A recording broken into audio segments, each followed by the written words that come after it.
Hey, I'm Selena, and everyone in my school knew me as the head cheerleader.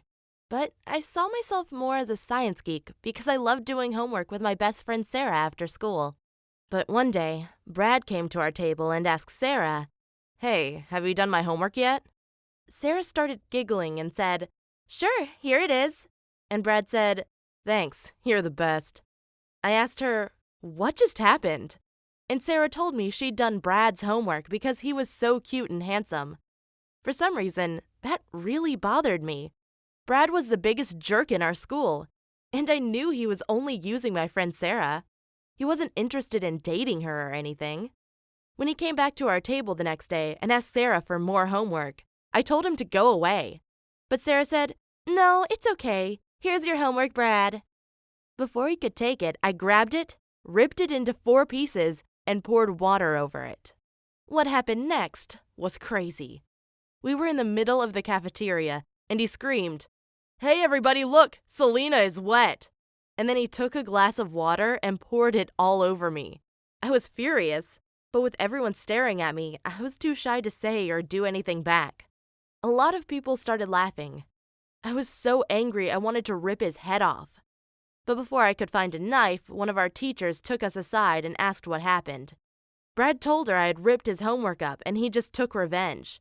Of course, I tried to explain how he was exploiting my friend by making her do his homework, but the stupid teacher gave both of us detention. Ugh. Now I had to sit next to this jerk for 2 hours, literally right next to him. He kept staring at me, and then he said, "We should go on a date. You are pretty cute." I told him, "In your dreams," because everyone in our school knew he was a bad boy. He'd had at least 4 girlfriends in the last 2 years. He was also in a relatively successful band, which meant that he had lots of girls chasing after him. There was no way his charm would work on me after he embarrassed me in front of my whole school. But the next weekend, he came by my house with roses. It was so cringeworthy. And when I opened the door, my dad was right next to me. It was so embarrassing. And my dad asked Brad, "Who the hell are you?" And Brad responded, "I'm Selena's future boyfriend." And then he laid down the roses and walked away. Oh gosh, there was no way this would work on me.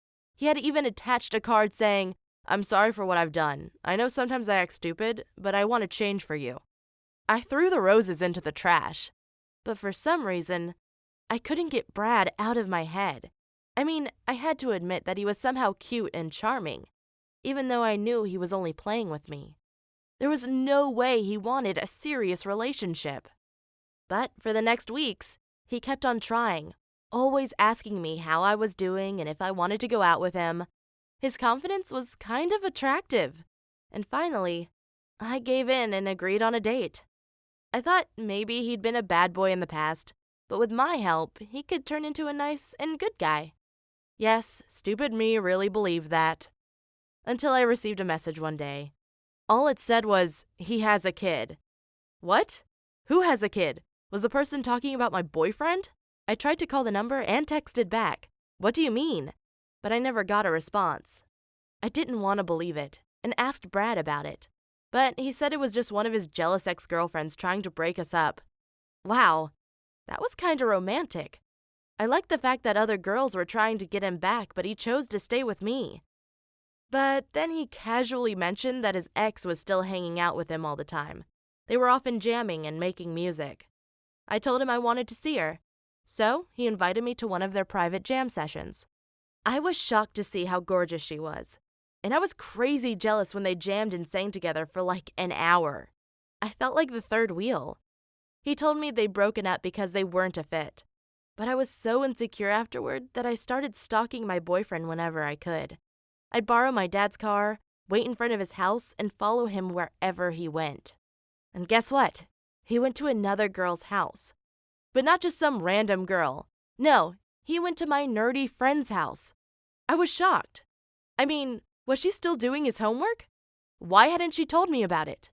I mean, I was his girlfriend, and I was her best friend. Something was wrong. So I went to her house to look through the window, trying to figure out what they were doing. But they were just sitting on the couch watching a movie. It was so strange. I went back home, and when my boyfriend came by, I confronted him. I told him to show me his phone and tell me if he had met any other girls.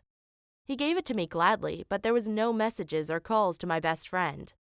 The next school day, I went to Sarah and asked her, "Hey, how are you? How was your weekend?" She said it was pretty boring. Uh-huh, sure.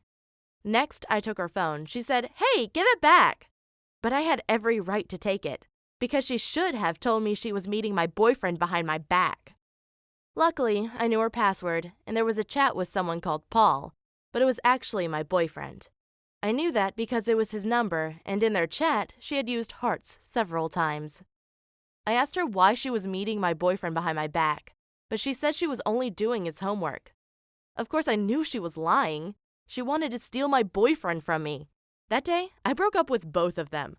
My boyfriend didn't even care. He just said, "Okay." Now I know that dishonest jerks don't change.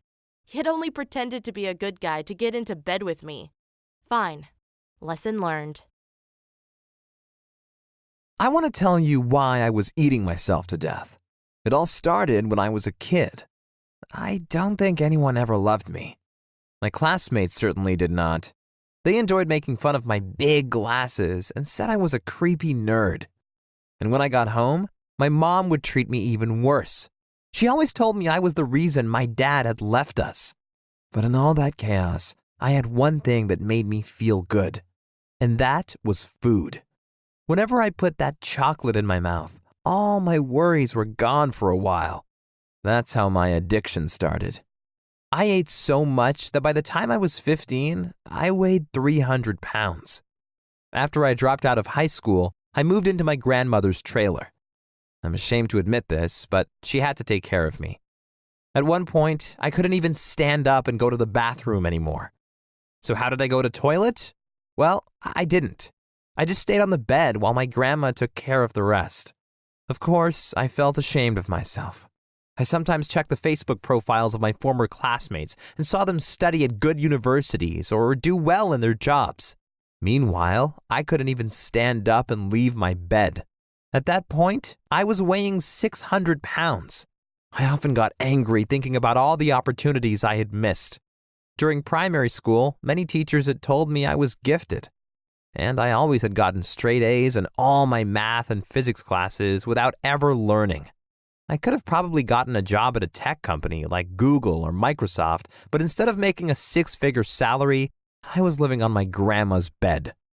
One day, my mom came into the trailer and started making fun of me. She said, "Oh, my big fat boy, I see you are still growing bigger and bigger." She was laughing, and I got so mad.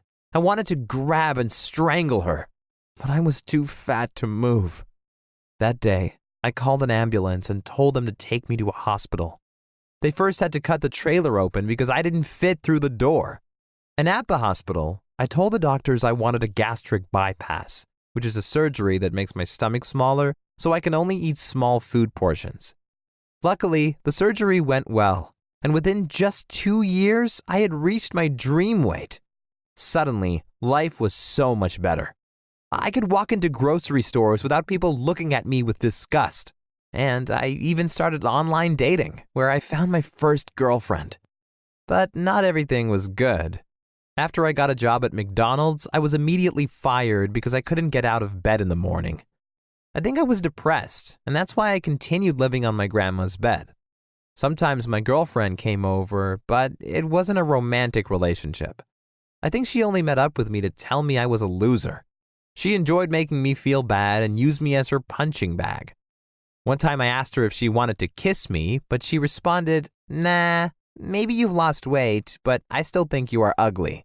But despite my crazy girlfriend, I enrolled myself in an online college, and that was the best thing I ever did.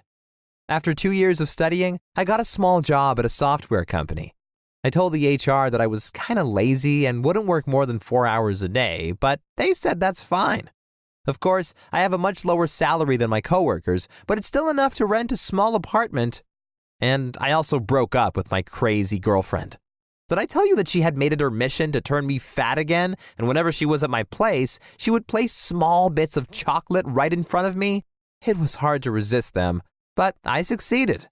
However, my so-called girlfriend wasn't happy about that and tied me up to a chair so I couldn't move anymore. Then she forced me to eat several chocolate bars. But because of my gastric bypass and my small stomach, I ended up puking it out again, all onto her. She freaked out and ran outside. And then it took me 5 hours to free myself from the ropes. But afterward, I finally had the self-esteem to break up with her over SMS. I'm still lazy and an overall mess, but my life is so much better than it was 4 years ago.